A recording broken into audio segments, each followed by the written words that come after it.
Jaya Kunja Bihari Jaya Radha Jaya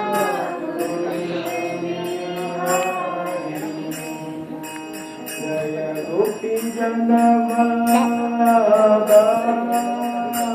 Jaya Girivaradari Jaya Gopi Jannavada Jaya Girivaradari Yashodhananda Raja Janaranjana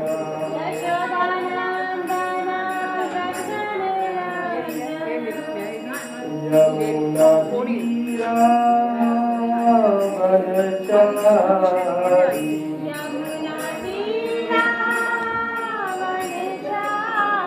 Vanachari Jaya Radha Madhava Jaya Kunja Bihari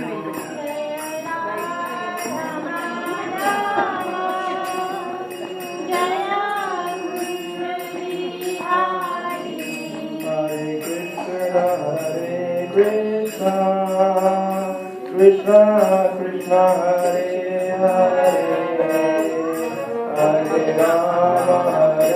Rama, Rama Rama, Hare Hare.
Hare Krishna,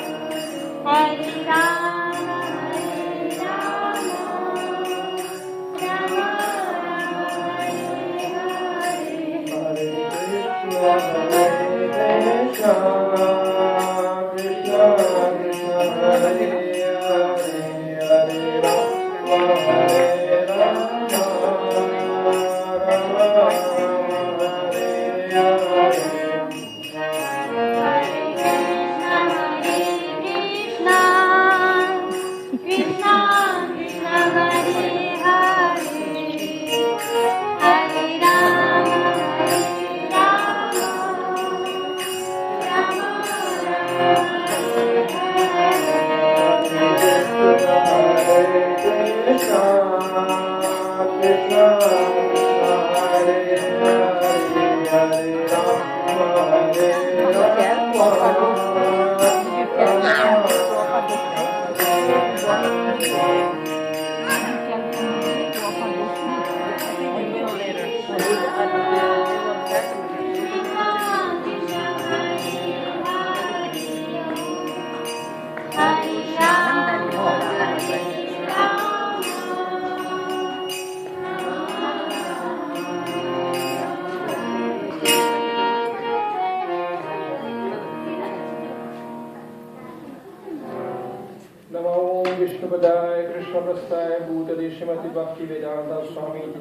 Namaste Saraswati Devi Gauravani Vachanini Vishvesha Shunyavadi Pasachadu Shatani Jai Shri Krishna Chaitanya Prabhu Nityananda Sri Advaita Gadadhara Srivasadi Gaur Bhaktavinda Govinda. Hare Krishna, Krishna Krishna, Hare Hare, Hare Rama, Rama Rama, Hare Hare.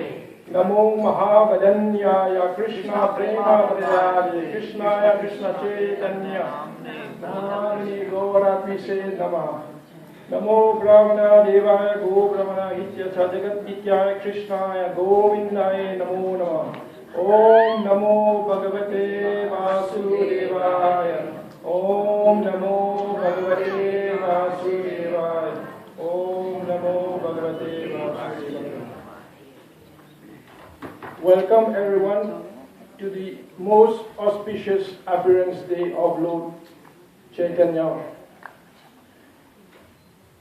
Today is a very, very auspicious day, and I'm going to start with a reading by His Holiness Giriraj Swami, a senior disciple of Srila Prabhupada. And maybe I will comment 10 to 15 minutes after, and it's not easy to speak about Lord Chaitanya. And I will seek everyone's blessing, blessings of Vaishnavas, blessing of devotees, to say a few words to glorify Lord Chaitanya Mahaprabhu.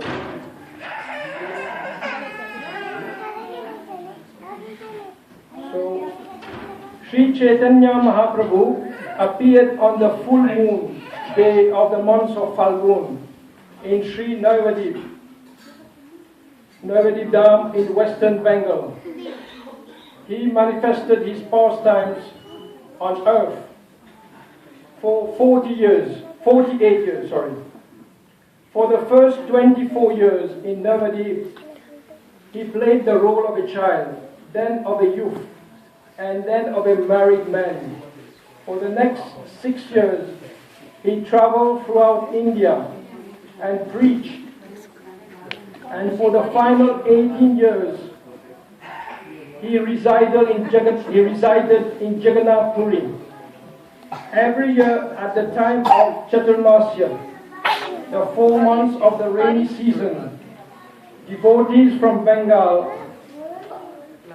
used to come to Puri to associate personally with the Lord and to observe the Rath Yatra ceremony. And the Lord will always reciprocate with the devotees who came to meet him.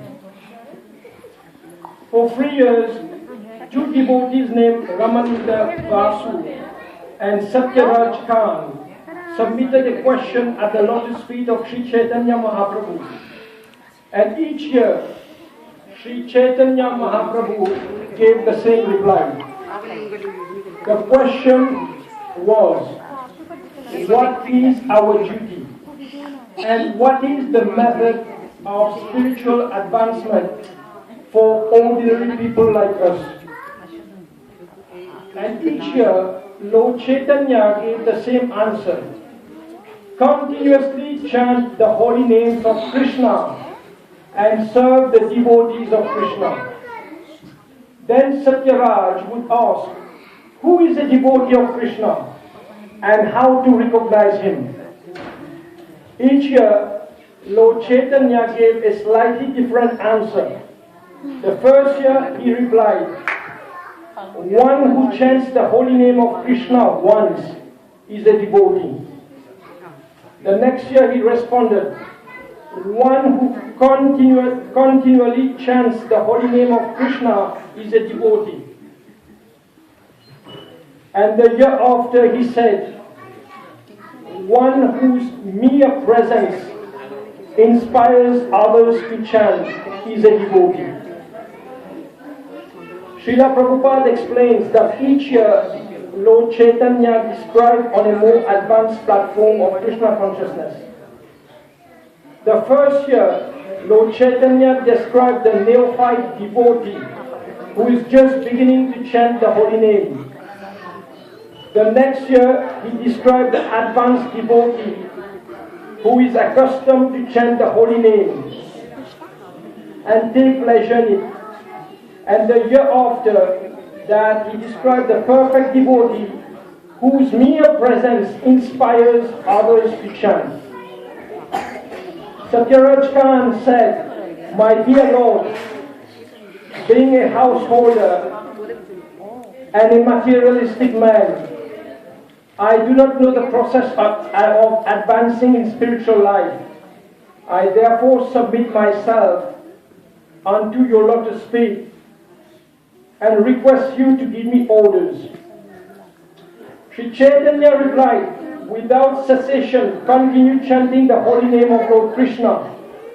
Whenever possible, serve him and his devotees, the Vaishnavas."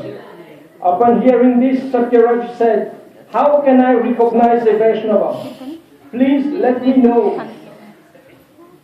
what a Vaishnava is. What are his common symptoms?" Sri Chaitanya Mahaprabhu replied, "Whoever chants the holy name of Krishna just once is worshipable and is the topmost human being." So this was an address by Giriraj Swami on the auspicious day of Lord Chaitanya Mahaprabhu. I will say a few words, maybe next 10-15 minutes. Try to pay attention to what I'm going to say. These are not words from me. These are words from different spiritual masters that I've heard, and especially from my spiritual master. So Lord Chaitanya was born. When he was born, it was like an eclipse.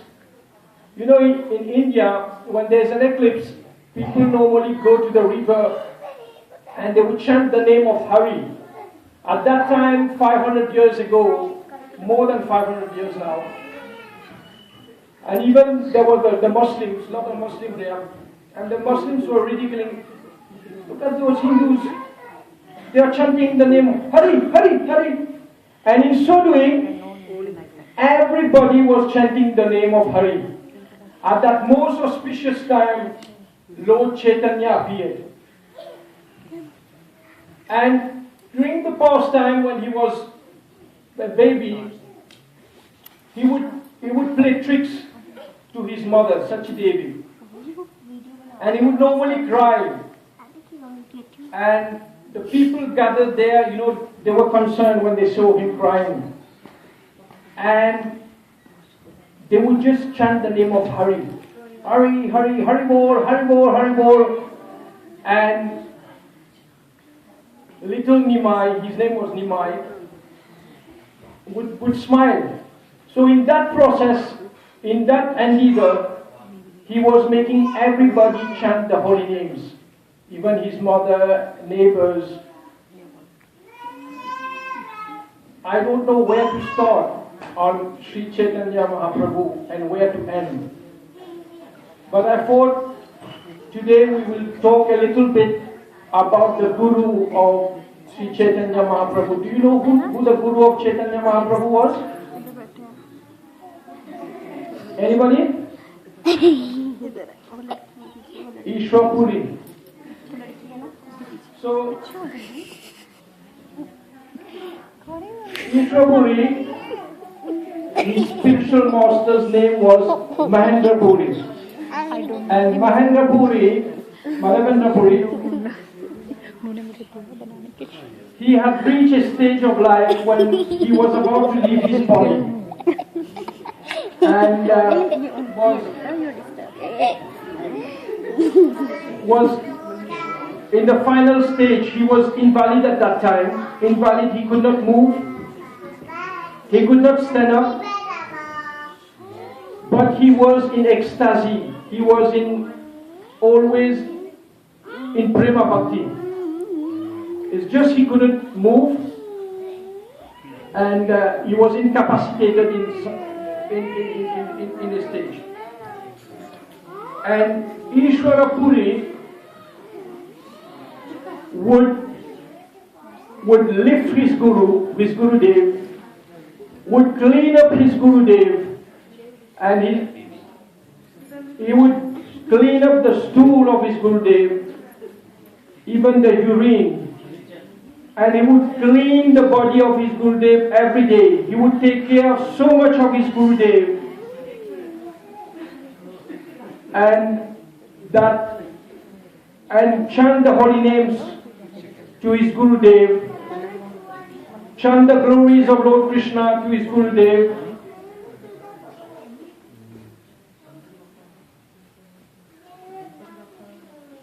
He considered that service to be very menial, to be very humble.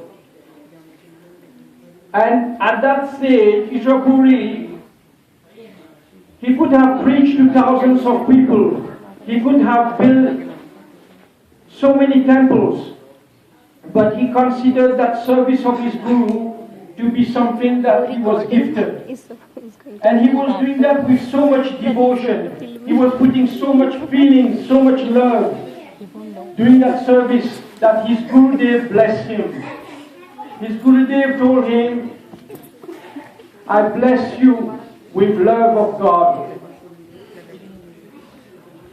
And it so happened that Chaitanya Mahaprabhu, who came, chose or accepted Ishwara Puri as his spiritual master. Now, this is a powerful message in that conveyance here, because Ishwara Puri was a servant of the servant.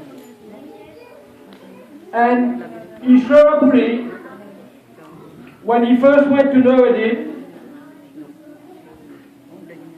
he wore simple sadhu cloth, like very, very simple sadhu cloth. Nobody would have guessed about his simplicity. People would think that he was just kind of a beggar, the way he was dressed, so simple, like maybe tattered cloth, maybe rag, so simple. And he met with Advaita Acharya. Most probably you know who Advaita Acharya is. Advaita Acharya is considered Sadashiva. He is the one who begged the Lord to come in the age of Kali.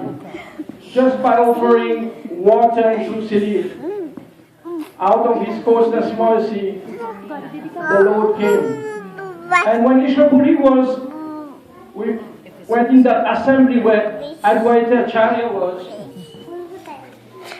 Advaita Acharya was thinking, who that sadhu is? Is that another Mayavadi sadhu? But then his attention, he felt something in his heart.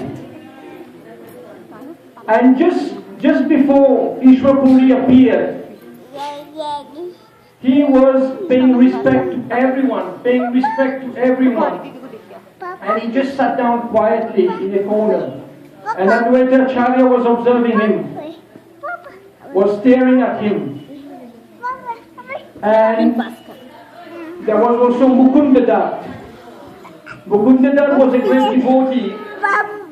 He could feel that there was something going on between Advaita Acharya and Ishwara Puri. So he came a bit closer to Ishwara Puri and he started singing a nice bhajan of Lord Krishna in Vrindavan. When Ishwara Puri heard this bhajan, he was trying to contain his emotion all the time. When he heard this bhajan, he could not hold. Tears started flowing down his cheeks. His hairs on his head started standing up. And he just fainted in ecstasy. Now, they brought some water, sprinkled some water on him, just to make him regain consciousness. And Advaita Acharya immediately realized that these were the symptoms of a very pure devotee. So he came down to him and said, who you are? Are you a Vaishnava sadhu? So Ishwara Puri was trying to still regain consciousness. He was looking high in the sky, and maybe low in the ground. And to his reply, he mentioned, I am just the lowest of the low, and I've come to meet you. And having said that, tears fell from his eyes, and Advaita Acharya himself could not contain, took him in his arms and embraced him. And Mukunda Dat, everybody came and realized that this was not something ordinary that was going. They all started crying. And when Ishwar Puri was hearing about that glory, that bhajan of Lord Krishna, like I said, he couldn't contain himself. He went into deep ecstasy. Param Vijayate Shri Krishna Sankirtanam. Goloke Premadan Shri Harinam Sankirtan. This holy name has descended from the spiritual abode to bless humanity of all mankind. Then Advaita Acharya made a remark. He said, this is no one else than the most humble, powerful Acharya, Ishwara Puri. I'll just quote a verse from the Krishna Ashtakam that Lord Chaitanya himself wrote. And actually he wrote that in respect to his own Guru.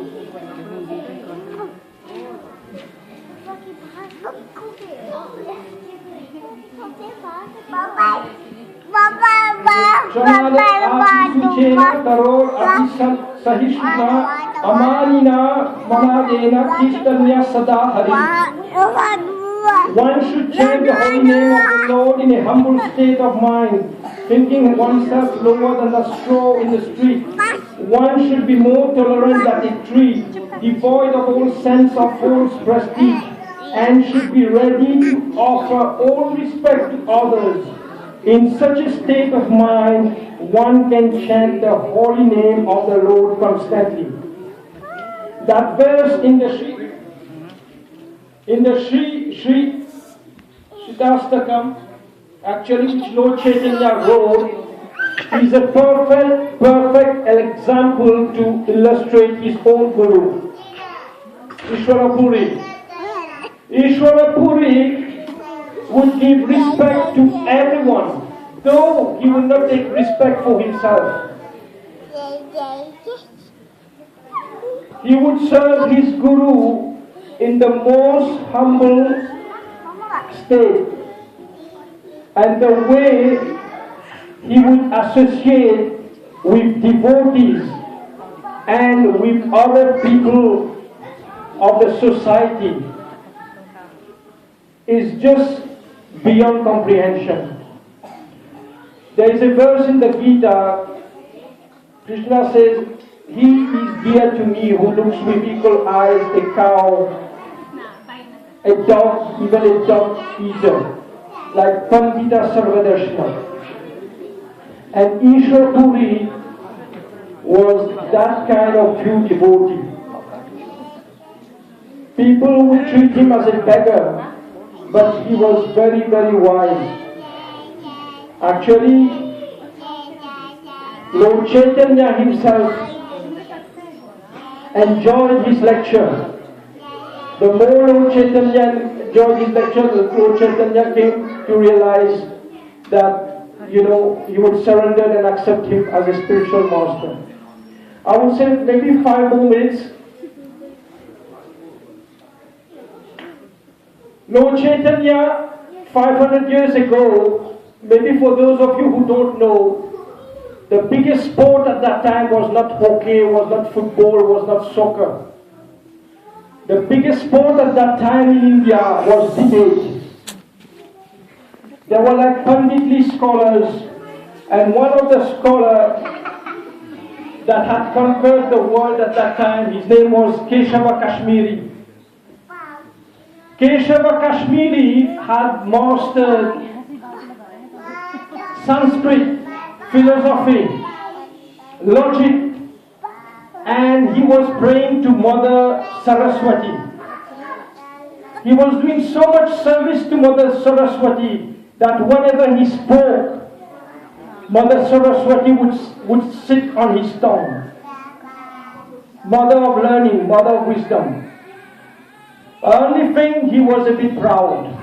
And wherever he was going, there was like elephants, palanquins, even brahmanas chanting his glories. And Lord Chaitanya at that time was still young. He was known as Nimai Pandit. And there was a situation when Keshava Kashmiri came. He was also known as Vijay Pandit. He came on the Ganges, and everybody was saying, you know, Vijay Pandit is here, Vijay Pandit has come. And learned scholars at that time, you know, when they heard he was coming, they just ran away. But Lord Chaitanya, of course, went to see him. And when Lord Chaitanya went to see him, Lord Chaitanya was very humble. I was saying, oh, you are Keshava Kashmiri. I've heard so many things about you, great things about you. And Keshava Kashmiri would say, oh, yes. I've heard, you know, Mother Saraswati is next to you, you know, whenever you talk. Oh, yes, of course. Keshava Kashmiri would say. And then Lord Chaitanya, who was known as Nimai Pandit, would ask him, well, you're in front of Mother Ganges right now. Why don't you compose a poem on Mother Ganges and glorify Mother Ganges? And Vijay Pandit, without thinking, within 5 minutes, would compose verses, like hundreds of verses, so eloquently, so powerful, that people who were sitting in the assembly would wonder, wow, is that possible for a human being? Cannot be. He must be a superhuman being. Even demigods would not be able to compose what he did in 5 minutes. And Lord Chaitanya would sit down after the end, would say, very nice, Panditji. Well, now, after we look at the positive attributes of all those 100 verses, there were a lot of mistakes in that. And Keshava Kashmiri would say, was feeling like offended. He said, I never make any mistakes. What do you mean? So Chaitanya would reply, well, you know, you did, in that verse, there was something contradictory, and then in the next verse, there was something, that was so subtle that only the Lord could make out those differences. And all of a sudden, Keshava Kashmiri, who was like very arrogant, puffed up, he got his mind blank. His tongues couldn't move. He got speechless. For a few minutes, there were a lot of children sitting in that assembly. And the children started laughing.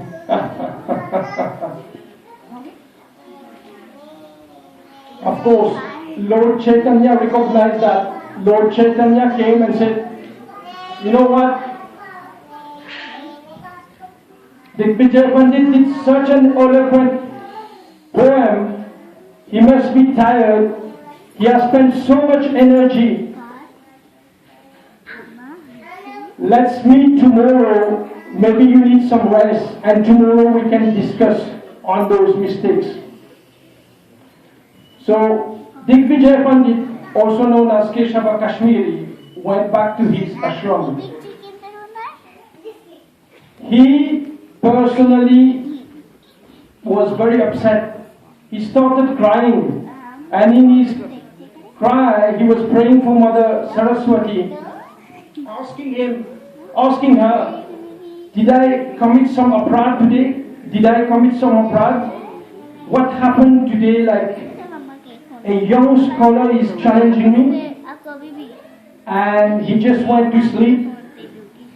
In his dream, Mother Saraswati came, and actually Mother Saraswati told him, you know, you're very dear to me, but whatever knowledge I've given to you, don't use that power of knowledge to convince other people. Actually today, I wanted to bring you to the absolute truth. You went forth with the absolute truth, the Supreme Personality of Godhead. He was next to you. You couldn't recognize him. But please, tomorrow, go and surrender to him. Surrender your learning. Surrender everything to him. I would be most pleased to you. So, what happened? The next day, Keshava Kashmiri, normally he goes with palanquin, he goes with elephant, he left everything, he goes barefoot. He went barefoot to see Lord Chaitanya. And when we saw Lord Chaitanya, he just bowed down and said, you know, you are the absolute truth. You are the Supreme Personality of Godhead. I can say that because yesterday when I was sitting there, you could have defeated me easily. My pride is like a mountain. Nobody could burst that. You could have burst that yesterday. You could have crushed that yesterday. And if you had crushed that yesterday, I would have died. But you treated me with so much respect. And he started to cry in front of Lord Chaitanya. And Lord Chaitanya told him, you know, the topmost knowledge actually is not to conquer people with knowledge, is to awaken our love for God. In the Gita, all the yogas that Arjuna have been through, whether Jnana Yoga, Arjuna, who was a military genius at that time, could not digest all those yoga that we try to do, meditating on the mind or whatever. Arjuna himself could not digest this yoga. In this age of Kali, we are so fallen. But Arjuna, 5,000 years ago, was able to digest the last yoga, which Lord Krishna explained as Bhakti Yoga, yoga of love and devotion. That's what Chaitanya Mahaprabhu came to teach, to preach. I would say one very last thing. Lord Chaitanya, before he started preaching, he was preaching in private home. Like he started with Srivas Acharya, who is Narad Muni himself. But one time, at that time, there was a Chankasi who was ruling. And the Chankasi, they hated the Hindus. They tortured the Hindus at that time.